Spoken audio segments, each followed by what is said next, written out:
नमस्कार, अपना प्रदेश उत्तर प्रदेश उत्तराखंड देख रहे हैं आप। मैं हूं आपके साथ पूजा मोहन पांडे। बुलेटिन की शुरुआत करते हुए सबसे पहले बड़ी और अहम जानकारी लखनऊ से सामने आ रही है, जहां पर मुख्यमंत्री योगी आदित्यनाथ की बड़ी कार्रवाई सामने आई है। यूपी होम्योपैथी मेडिसिन बोर्ड के अधीन शिक्षण संस्थानों में छात्रवृत्ति के दुरुपयोग पर बड़ी कार्रवाई हुई है। अपर निदेशक शिक्षा होम्योपैथी प्रोफेसर मनोज यादव और वरिष्ठ लिपिक विनोद यादव को निलंबित कर दिया गया है। संविदा लिपिक दिनेश चंद्र दुबे और सुषमा मिश्रा को भी बर्खास्त कर दिया गया। दोनों के खिलाफ अब मुकदमा दर्ज होगा। गलत तरीके से छात्रवृत्ति जो अभी तक दी गई थी उसकी रिकवरी भी होगी। तो बड़ी और अहम जानकारी इस वक्त की आपको दे रहे हैं। मुख्यमंत्री योगी आदित्यनाथ ने गोरखपुर में जनता दर्शन दरबार लगाया। इस दौरान सीएम योगी ने अधिकारियों को जरूरी दिशा निर्देश दिए। उन्होंने अधिकारियों को फटकार लगाते हुए कहा कि अगर निचले स्तर पर समस्याओं का समाधान जल्दी हो रहा होता तो लोगों की इतनी तादाद न होती, लोग इतनी दूर चलकर आने का कष्ट क्यों उठाते। जनता दरबार में लोगों की समस्याएं सुनने के दौरान एक हैरान करने वाला मामला भी सामने आया। दरबार में आए एक फरियादी मजदूर ने सांसद रवि किशन पर गंभीर आरोप लगाए हैं। मजदूरों ने गृह प्रवेश कार्यक्रम में मजदूरी न देने का आरोप लगाया। प्रार्थना पत्र देकर बताया कि रवि किशन के गोरखपुर वाले घर में गृह प्रवेश का कार्यक्रम था, वहां पर हम सब ने काम किया लेकिन हमारी मजदूरी नहीं दी गई। लगातार सामने आ रही समस्याओं को देखते हुए सीएम योगी ने अधिकारियों से कहा कि जन समस्याओं के निराकरण में लापरवाही किसी भी कीमत पर बर्दाश्त नहीं की जाएगी।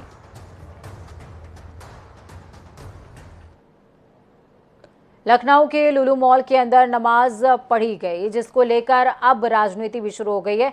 अखिल भारतीय हिंदू महासभा ने इस मामले में बकायदा पत्र लिखते हुए चेतावनी जारी की है।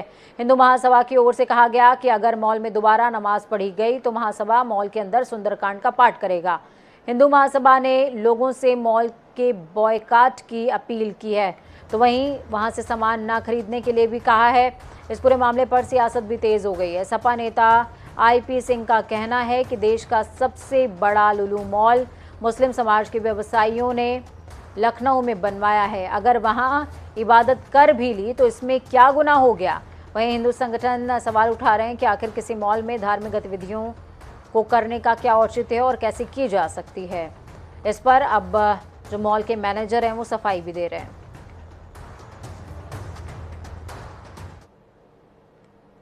किसी भी प्रकार का की संगठित धार्मिक कार्य या प्रार्थना की यहां अनुमति नहीं दी जाती। हम अपने फ्लोर स्टाफ, सिक्योरिटी स्टाफ को कड़ी ट्रेनिंग देते हैं कि ऐसी गतिविधियां पर नजर रखी जाए। इस मॉल को हम एक अंतर्राष्ट्रीय स्तर का शॉपिंग डेस्टिनेशन बनाना चाहते हैं। तो वहीं लखनऊ के लुलु मॉल में नमाज पढ़ने की तस्वीरें सामने आने के बाद से ये लगातार ये मामला तूल पकड़ता जा रहा है। अब इस मामले पर सियासी गलियारों से भी बयान आने शुरू हो गए हैं। इसी को लेकर अलीगढ़ से बीजेपी के सांसद सतीश गौतम ने भी तीखी प्रतिक्रिया दी। उन्होंने कहा, बार बार कहा जा रहा है लेकिन कुछ लोग मानने को तैयार नहीं, कुछ लोग मानसिक तौर पर बीमार हो चुके हैं। उन्होंने आगे कहा कि भगवान का नाम जहां लिया जाना चाहिए वहां लीजिए। सतीश गौतम ने कहा कि चौराहे पर बैठकर, गलियों में बैठकर, सड़कों पर बैठकर भगवान का नाम नहीं लिया जाता है। उन्होंने आरोप लगाते हुए कहा कि ये लोग पाखंडी हैं और दिखावा करते हैं। नहीं मान रहे, कुछ लोग मानसिकता से बीमार हैं और उस मानसिकता की बीमारी के कारण कुछ ऐसा कृत्य करते हैं। ये कृत्य नहीं करना चाहिए। भगवान का जहां नाम लेना है उसी जगह पे लीजिए। चौराहे पे बैठकर, गली में बैठकर, रोड पर बैठकर भगवान के नाम नहीं लिए जाते। ये दिखावा करते, अंदर कुछ होता है। ये पाखंडी लोग हैं, थोड़ा दिखावा करते। तो ये बड़ी और अहम जानकारी आपको राजधानी लखनऊ से दे रहे हैं, जहां पर बीजेपी नेता सिमरनजीत सिंह ने सीएम योगी आदित्यनाथ को पत्र लिखा है। क्षेत्रीय सह संयोजक सिमरनजीत सिंह ने ये पत्र लिखा है। अल्पसंख्यकों में सिर्फ मुस्लिमों को लाभ ना मिले, ये उनका कहना है। सिख, ईसाई और जैन इस देश में अल्पसंख्यक हैं। मुसलमानों को तथाकथित अल्पसंख्यक बताया गया है। मुस्लिमों को अल्पसंख्यकों का दर्जा देना गैर वाजिब है, ये कहना है सिमरनजीत सिंह का।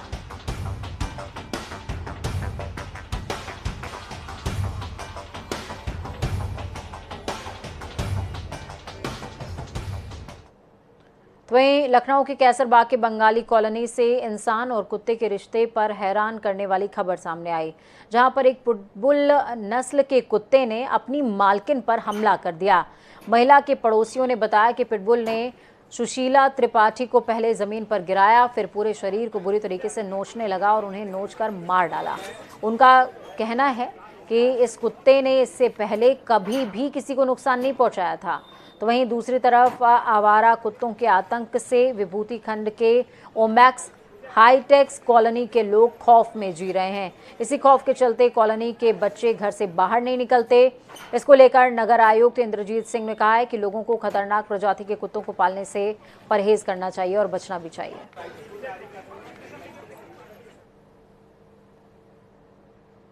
यूं तो अमूमन लोग डॉग को घर की सुरक्षा के लिए पालते हैं, लेकिन जब डॉग खूंखार हो जाए तो जीवन जीना मुहाल हो जाता है। ऐसा ही मामला लखनऊ के एक पॉश इलाका विभूति खंड का है, जहां पर लोग खूंखार कुत्तों से परेशान हैं। कुछ हमारे साथ लोग हैं, उनसे भी बात करेंगे। एक बार मैडम अपना परिचय दे दीजिएगा। मैं यहाँ RWA में अध्यक्ष हूँ, बकुल सक्सेना। यहाँ पर कुत्तों का आतंक है, क्या है, किस तरीके से परेशान करते हैं? ये एक्चुअली हमारे कैंपस में कुत्ते हैं काफ़ी टाइम से, और हर साल इनकी पॉपुलेशन मल्टीप्लाई होती जा रही है। अभी ज़रूर नगर निगम में रूल बनाया है कि इनको वो लोग आके न्यूट्रलाइज करते हैं, स्टरलाइज करते हैं, लेकिन फिर वो वापस इनको यहीं छोड़ जाते हैं और पॉपुलेशन कंट्रोल नहीं आ पा रही है। अब हमने रूल बनाया है यहाँ पे कैंपस के अंदर कोई कुत्तों को खाना नहीं खिलाएगा। उसकी वजह से शायद कुत्ते भूखे रहते हैं, तो अब ये बच्चों के ऊपर अटैक कर रहे हैं, लेडीज़ के ऊपर, सीनियर सिटीजन्स वॉक करते हैं उनके ऊपर कभी कभी दौड़ाते हैं उनको। बेसमेंट में गाड़ियाँ लगी होती है, वहाँ पर जाके परेशान करते हैं। अब हमारे लिए बड़ी एक समस्या बहुत बड़ी उत्पन्न हो गई है। बच्चे, बड़े, बुजुर्ग सब बहुत परेशान हो गए हैं। कंप्लेंट्स करी हैं हमने, कई बारी कंप्लेंट्स करी हैं, रिटन में दी हैं, फ़ोन करा है, लेकिन कोई खास एक्शन ना नगर निगम की तरफ से कहीं से भी नहीं हो पा रहा। हमें कोई सहायता नहीं मिल पा रही है। एक सवाल आपसे है, क्या डॉग्स हालांकि सुरक्षा के लिए लोग पालते हैं, लेकिन यहाँ पर कितनी बड़ी समस्या डॉग्स को लेकर जो आवारा घुमा करते हैं? एक्चुअली प्रॉब्लम ये हो रही है कि हमारे छोटे छोटे बच्चे हैं, और जब भी हम उन लोग को अगर खेलने लाते हैं तो क्योंकि बच्चे भागते हैं, एंड आप लोग जानते हैं कि डॉग्स किसी के पीछे भी भागते हैं जो भाग रहा होता है, तो इन बच्चों को वो भागते भागते, क्योंकि सारे 3, 4, 5 एक साथ भागते हैं, गिरा देते हैं बच्चों को। तो ये लोग इतना परेशान हो गए हैं कि अब नीचे आने से डरते हैं कि आप चलो, डॉग होगा वहाँ पे। बेसमेंट का भी यही है, हम लोग गाड़ी से उतरते हैं। एक दिन तो मेरे हस्बैंड को अपना लैपटॉप वगैरह सब फेंकना पड़ा कि बच्चे को बचाना है, क्योंकि 3 एकदम इसके ऊपर आ गए थे। तो अब बताइए, तभी हम लोग मैम को हमेशा बोल रहे हैं कि मैम प्लीज कुछ करवाइए। क्या नगर निगम से कोई मदद नहीं मिलती है? कोई मदद नहीं मिलती है। वही है, जैसे मैम ने बोला कि वो आते हैं, ले जाते हैं, एंड देन अगेन वो छोड़ जाते हैं। तो हमारा तो सोल्यूशन कुछ नहीं निकला ना। बास्केटबॉल कोर्ट में हम लोग आपसे वीडियो शेयर कर लेंगे नाइट में, क्योंकि मेरा टावर एकदम बास्केटबॉल कोर्ट से सटा हुआ है, तो 9-10 आराम से लेटे रहते हैं। तो हमारे बच्चे रात में खेलने ही नहीं जा सकते हैं, जबकि हम लोग इतनी अच्छी सोसाइटी में रहते हैं। तो हम लोग को लगता है डिनर के बाद हम लोग नीचे उतर जाएं, बच्चों के साथ खेलें, बट इट्स नॉट पॉसिबल। इनका कहना है कि हम लोग कुत्तों की कॉलोनी में रहते हैं, भले ही वीवीआईपी इलाका हो, विभूति खंड एक पॉश इलाका माना जाता है, लेकिन यहाँ के लोग आवारा कुत्तों से परेशान हैं। कहीं न कहीं वो छोटे छोटे बच्चे शिकार हो रहे हैं। कैमरा रियाज के साथ अनूप सिंह, जनता टीवी, लखनऊ। एक खबर मीडिया में बहुत तेजी से वायरल हो रही है। कहा जा रहा है कि सपा ने सुभाषपा राष्ट्रीय अध्यक्ष ओम प्रकाश राजभर को चलाने के लिए फॉर्च्यूनर कार दी हुई है, जिसका सुभाषपा के राष्ट्रीय प्रवक्ता अरुण राजभर ने खंडन कर दिया है और कहा कि सुभाषपा के राष्ट्रीय अध्यक्ष अपने इनोवा कार से चलते हैं। सपा की ओर से लगाए गए आरोप बिल्कुल बेबुनियाद हैं। सुहेलदेव भारतीय समाज पार्टी स्पष्ट कर देना चाहती है इस घटनाक्रम से कि सुहेलदेव भारतीय समाज पार्टी के राष्ट्रीय अध्यक्ष माननीय ओम प्रकाश राजभर जी अपने इनोवा कार से चलते हैं, और वो अपने ही इनोवा कार से जनता में जाते हैं और जनमानस में जाकर के संगठन का निर्माण कराते हैं और कार्यकर्ताओं के दुख सुख में शामिल होते हैं। ये खबर गलत चलाई जा रही है कि सुहेलदेव भारतीय समाज पार्टी के राष्ट्रीय अध्यक्ष ओम प्रकाश राजभर जी फॉर्च्यूनर से चलते हैं, जबकि ये पूरी तरीके से निराधार है। समाजवादी पार्टी की तरफ से हमें सुहेलदेव भारतीय समाज पार्टी के राष्ट्रीय अध्यक्ष माननीय ओम प्रकाश राजभर जी के लिए चलने के लिए कोई फॉर्च्यूनर कार अब तक मिली नहीं है। तो वहीं कुमार विश्वास की सुरक्षा बढ़ाए जाने पर कांग्रेस के वरिष्ठ नेता आचार्य प्रमोद कृष्णम ने कहा कि सुरक्षा देना सरकार का काम है, सुरक्षा के नाम पर राजनीति नहीं होनी चाहिए। आगे उन्होंने कहा कि बीजेपी को चाटुकार लोग पसंद है, बीजेपी को पता है कि वो क्या कर रही है। हामिद अंसारी की देशभक्ति पर शक नहीं किया जा सकता। द्रौपदी मुर्मू राष्ट्रपति पद की उम्मीदवार हैं। साथ ही द्रौपदी मुर्मू पर बोलते हुए कहा कि हमें उनका समर्थन करना चाहिए, वो आदिवासी महिला हैं। साथ ही इस दौरान उन्होंने यशवंत सिन्हा को विड्रॉ करने की नसीहत भी दे डाली है। यशवंत सिन्हा जी विपक्ष के उम्मीदवार हो गए तो ठीक है, अब हो गए, लेकिन मैं तो सारे विपक्ष से ये कहता हूं कि आदिवासी महिला के लिए भारत के राष्ट्रपति का पद निर्विरोध अगर चुना जाता या उनको निर्विरोध राष्ट्रपति बना जाता तो और अच्छा रहता। मैं तो सभी पूरे संपूर्ण विपक्ष से अनुरोध करता हूं कि भारत पूरे विश्व में एक मिसाल कायम करे और एक आदिवासी महिला के लिए सब मेरी बात का समर्थन करते हुए यशवंत सिन्हा जी को विड्रॉ कर लेना चाहिए। तो वहीं आम आदमी पार्टी के राज्यसभा सांसद और उत्तर प्रदेश के प्रभारी संजय सिंह ने प्रेस कॉन्फ्रेंस करी, जिसमें उन्होंने कोयले को लेकर मोदी सरकार पर जमकर निशाना साधा। पीसी में संजय सिंह ने कहा कि कोयले के नाम पर भारत सरकार नरेंद्र मोदी के मित्र अडानी को मौका मिला है और अडानी हजारों करोड़ों की लूट करके मोदी जी के मित्र अडानी को लाभ पहुंचाने का काम किया जा रहा है। मंत्री ने आगे भी कहा कि उत्तर प्रदेश सरकार की योजना बिजली महंगी करने की है। अपने बयान में उन्होंने कहा, भाजपाइयों के चेहरे पर जो लाली है ये कोयले की दलाली है। सरकार गुंडा टैक्स वसूलने की तैयारी कर रही है। हर देश के बिजली उपभोक्ता पर 1 से 2 रुपए प्रति यूनिट बिजली का भार पड़ेगा, याद रखिएगा। 1 से 2 रुपए बिजली प्रति यूनिट महंगी हो जाएगी, याद रखिएगा। मोदी जी अपने मित्र अडानी को फायदा पहुंचाने के लिए इतनी बड़ी लूट क्यों कर रहे हैं? भारत की सरकार ने, भारतीय जनता पार्टी ने, मोदी की सरकार ने इतनी बड़ी भ्रष्टाचार की योजना कैसे बनाई?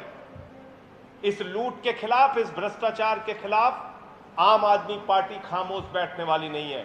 उत्तर प्रदेश में जो बिजली महंगी करने की योजना है सरकार की, इस लूट के माध्यम से उसके खिलाफ आम आदमी पार्टी की एक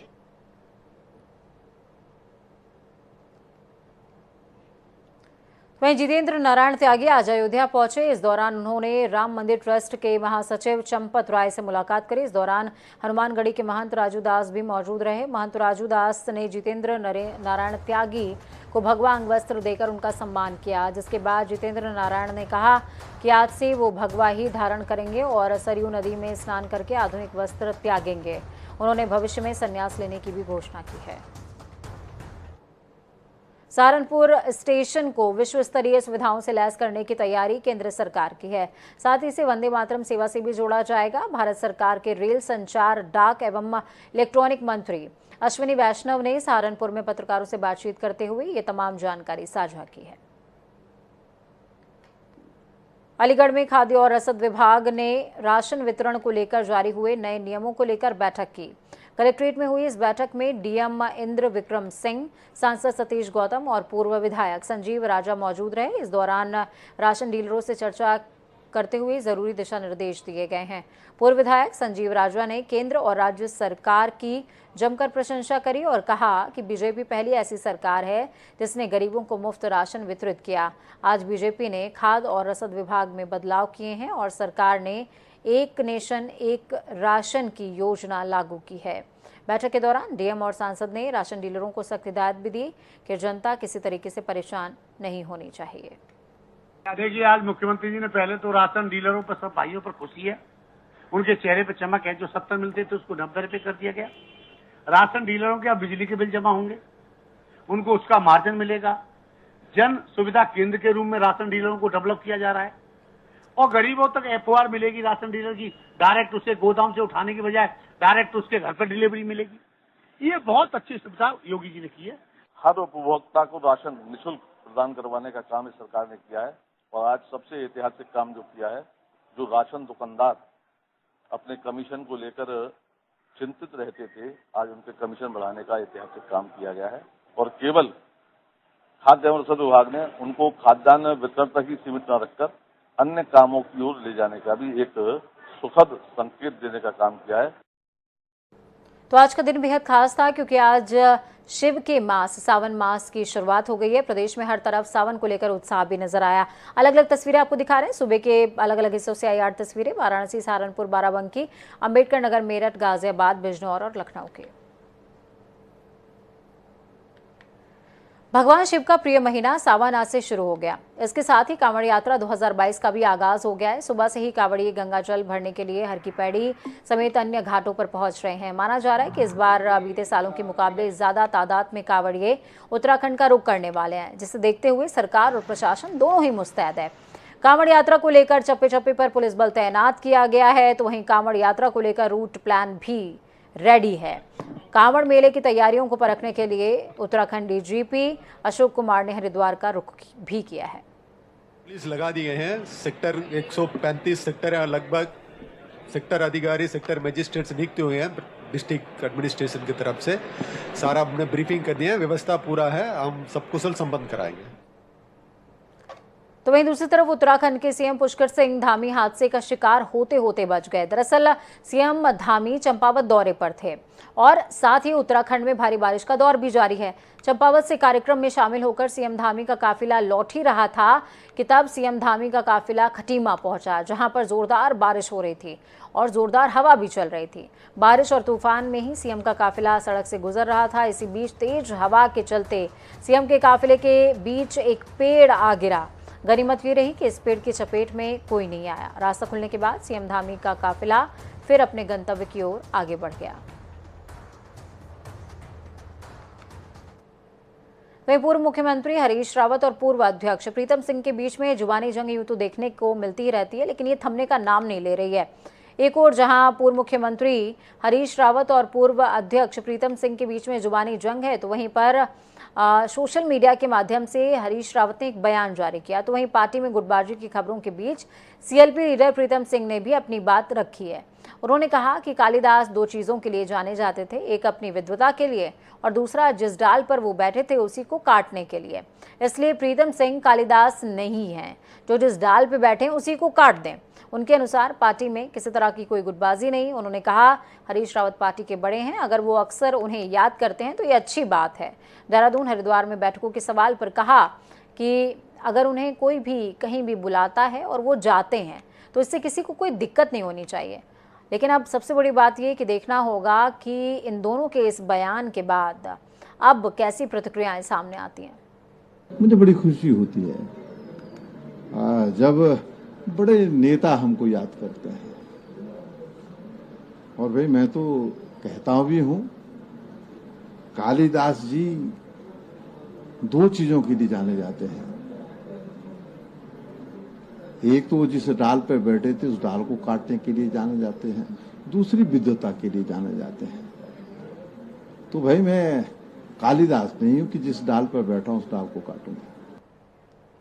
तो ये सिर्फ प्रीतम सिंह का बयान नहीं है, बल्कि तमाम और भी लोग हैं जो कह चुके हैं कि हरीश रावत वाकई में अब कांग्रेस को अंदर से खोखला करने का काम कर रहे हैं, क्योंकि अनजान और नादान दोनों ही वो नहीं हैं।